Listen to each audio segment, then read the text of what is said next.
Vanhu vakawanda vanowanzoti mari inochinja munhu kana kuti mari inochinja unhu hwemunhu. Ichocho ichokwadi here? Zvekuti munhu achiri murombo asati ane mari atanga kutofunga kuti ini ndakaita mari handidi kuzochinja unhu hwangu, handidi kuzochinja mabatiro andinoita vanhu vandaitamba navo ndichangoramba ndichitamba navo kana ndichinge ndane mari. Asi nhasi ndoda kukupa umwe muono, ini ndoda kupa imwe pfungwa younogona kunge wanga usingazive. Unoziva here kuti kuchinja kunotanga kuita munhu paanotanga kuita mari? Kuchinja ikoko itori part of money management. Kana akasachinja ende kana akasaita chinjo iyoyo simuke haana kwaanoenda ende anodonha futi. Pane vanhu vaunofanira kuregedza kutamba navo kana uchinge watanga kusimuka, ende vanhu ivavo ndo vatichakuudzai muvhidhiyo yanhasi. Kana kari kekutanga kwako kusvika pachannel inoi, chingogara wabaya subscribe button nekuti unoziva kuti pachannel inoi hatinonoke kufambira nyaya dzacho panyaya yezvinhu zvinoitika muupenyu hwedu hweeveryday. Vanhu vaunofanira kutanga kuregedza kutamba navo kana uchinge wakusimuka, kana iwe uine bhizinesi riri kutanga kusimuka nhasi, kana kuti uchifungidzira kuti pamberi apo uchazosimuka kana kuti uchazoita mari, vanhu vaunofanira kuregedza kutamba navo ndevapi ende reason yaunofanira kuvasiyira ndeyei? Number 1, mafake mentors. Munhu wekuti haana bhizinesi raakamborana, haasati akambotengesa product, haana kumbobvira ahendera macustomers, yeti munhu iyeye anogara aine 60 to 80 mabusiness ideas anoshanda. Munhu iyeye anokutsausa ende munhu iyeye anogona kukunyepera. Dai kuita mabusiness ideas akawanda iri mari, munhu iyeye angadai ari billionaire. Asi munhu iye achitokuudza zvo zvanotaura zvotanga zvinoshanda ende zvinoita kunga zvokuti ukatozviita zvechokadi unogona kuita mari kana kuti zvinogona kukunyudza. Asi pane chinhu 1 chandoda kuti utanga ugare waziya kubva nhasi. Business idea isina kumbobvira yaitwa put into practice, isina kumboiswa paground, isina kumboedzwa ikaonekwa kuti inoshanda here. Business idea iyoyo iri dangerous. Isati yaedzwa inotanga inoshanda, but chikadzoswa paground chinhu chochoka chinokunyudza. That's the reason why kana uchida kusimuka uteerere munhu ari kurana business, akamborana chinhu akabudirira, kwete munhu asina kumbobvira aita chinhu. Vakomana vanongoswera muzvikono asi yeti anoda kuudza mabusiness ideas kuti ukadai zvo zvako zvinofamba. Inini handisi kuti pauchatanga kuita mari unofanira kuignora vanhu kana kuti waakusimuka usateerere zvinotaura vanhu. Asi chinhu chinonzi mentor, garai manzwisisa kuti shoko rekuti mentor rinoshanda pamunhu akambotambura, akamborarama life yekwawakabva nako. Handitika akatanga bhizinesi, akatanga kurana, akatanga kubudirira, munhu uye ndiye anonzi mentor. Saka mentor wako anofanira kuva munhu ari kurana bhizinesi rauri kuda kurana iwowo kana kuti rauri kutoita, achikudzwa kuti zvinofamba so ukadai unonyura ende unonyurira apa nekuti akabva nako. Kwete kumentowa nemunhu kana kuti kuita mentor womunhu ari kurarama life kwauri kuda kubva, kwauri kuda kutotiza kurombo kwacho kwauri kuda kubva, ndo life yaari kurarama. Ende yeti munhu iyeye wotarisa kuti azokupa business idea inobudirira kana kuti inoshanda, izvozvo hazvishandi ende unorasiswa. Ndo number 1. Number 2, ishamwari, hama, kana kuti vanhu vanotonga ma-CID, madhikas. Todai so, zvauri kutengesa izvo wakazozviwana kupi, zviri pamutemo here, uri kuzviodha kupi, unoita mari, une macustomers mangani, maprofits ako akamira sei? Handiturwa munhu andinongokubvunza chese so. Kana ukatenga motikari, instead yekuti akomende shamwari motikari yako yakanaka, if you was save here, comfort iri sei, mibvunzo ingori general. Anokubvunza kuti motikari yako wakatenga mari, juti wakabhadhara mari, wakaita budget kwemwedzi yakareba sei kuti utenge motikari iyoyo. Nekuti patime yaone uchitanga kusimuka mubusiness, chinhu chakanyanya kukosha information, nekuti information ndo inogona kushandiswa nevavengi vako kuti vakudonhedze. Saka try your best kuregedza kutamba nemunhu anokusa pakona yekuti ubudisa information. Munhu asinganyari kubvunza nezvebusiness rako so, asingazezi kungobvunza chero chaada kungobvunza, anokuisa pakona nekukubvunza mibvunzo yezvinhu zvaunga usikadi kutaura iwowo, anokupa pressure yekuti utaure masecrets aunga usikadi kutaura. Usatamba nemunhu iyeye nekuti munhu iyeye anoisa information mumaoko asiriwo, ende information iyoyo ikashandiswa against you unonyura ende unodonha chete.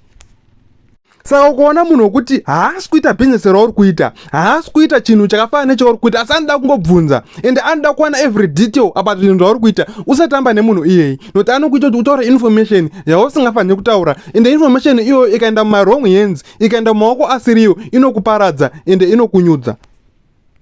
Taakuenda panumber 3, asi ndisati taurawa number 3 ndokumburo 2 seconds dzekungobayawo subscribe button as support tizoramba tichidzidzisana mangwana. Panumber 3, regedza kutamba neshamwari dzinonzi ma-idlers. Kunonzi ku-idler kana motikari ichinzi iri ku-idira, unoziva here kuti inenge ichita sei.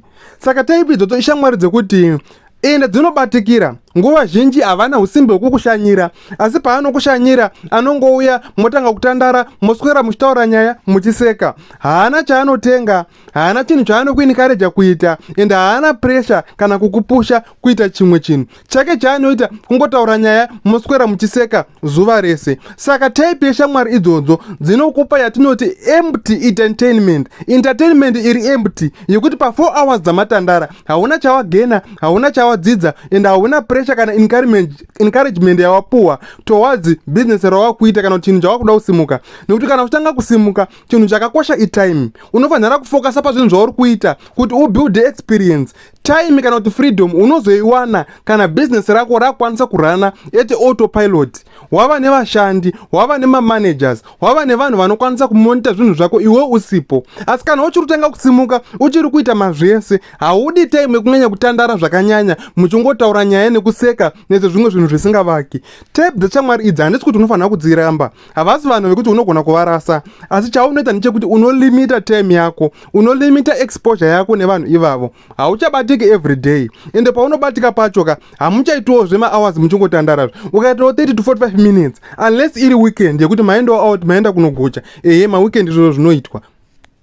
Nokuti kune vanhu vanonzi ma-idlers, ekuti life yake haiendi mberi, ari kungogutsikana nekasalari kake kaarongwa nekako, haana business raari kurana, nguva zhinji anoda kungoswera achingotandara, achingotauira nyaya dzinangana nebasa achingodaiso. Vanhu ivavo vanokuwestera time kana uchiri kutanga kusimuka. Kana uchitanga kusimuka ka, hapana time dzekuda kuswera kutandara zvinhu zvinangana nebasa. Taura zvinhu chekuita nebusiness, uchiwana ma-ideas pachinhu chaurikutanga kuita, uchipuhwa ma-new challenges, uchiita ma-experiments, ndokuti ukwanise kusimuka.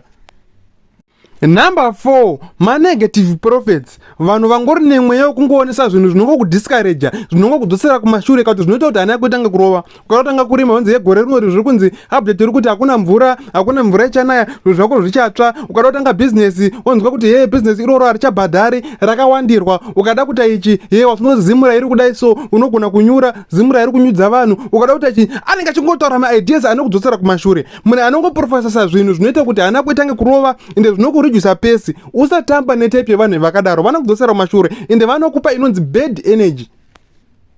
Munhu wokuti ukaswera naye so, anodzora speed yepace yaunga uchifamba nayo. Ukangobva kutaura naye, hausisina energy yekuramba uchipodza business rako, wakutoita mabreki, wakutanga kutosunga-sunga zvinhu zvanga usikafaniri kusunga. Anokubvisa energy, unongo wakungotya, wakutanga kuzeza kwaunga usitomborina. Type yevanhu vakadaro havasi bobo ende vanokudiscouragea.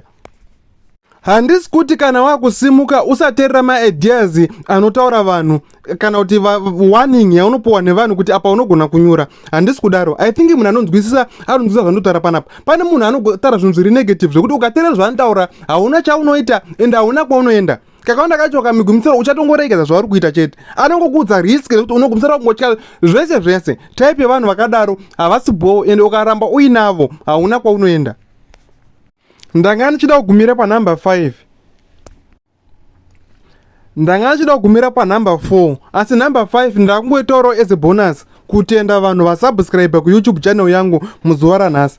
Number 5, munhu anoziva ma-weaknesses ako iwewo, anoziva zvinhu zvaunonyanya kufarira, oshandisa zvinhu izvozvo kuti akudzosere kumashure. Ndikutora type yevanhu vokuti anoziva iwewo kuti unofarira zvemabhebhi ende unofarira zvemabhebhi akati, ende patime yawava kuita mari ndo time yako kutsvagira nekukurongera mabhebhi akanaka. Handituri kuona patime yauri kuda kuedza kufokasa, anokukandira post, akukandira uri kuriona sei bhebhi iro, wakutanga kutoita distraction, wakutanga kutobudisa mari pazvinhu zvisina basa. Handituri kuona anoziva kuti iwo zvemafaro unozvifarira, zvemapati unozvifarira, ndiye anokureminder ende anokutumira posta raunga usina kana kutomboona. Wazonera kuti kune show yanhingi ngatorongei katibai, ende ari very good pakuronga panhau dzemapati, panhau dzema-outing anoronga fasterek, asi chiri kushandiswa ipapo imari yako ende iwewo hauna kwaunoenda. Saka tambira kure nevanhu vari very good pakuronga zvinhu zvinokudzosera kumashure, ende vanenge vachiziva weakness yako ende vanoziva kuti unotozvifarira. Saka kawanda kachoka chitobotambira kure nevanhu ivavo nokuti ucharamba uri kumashure nawo mafaro ayo, nawo mapati ayo.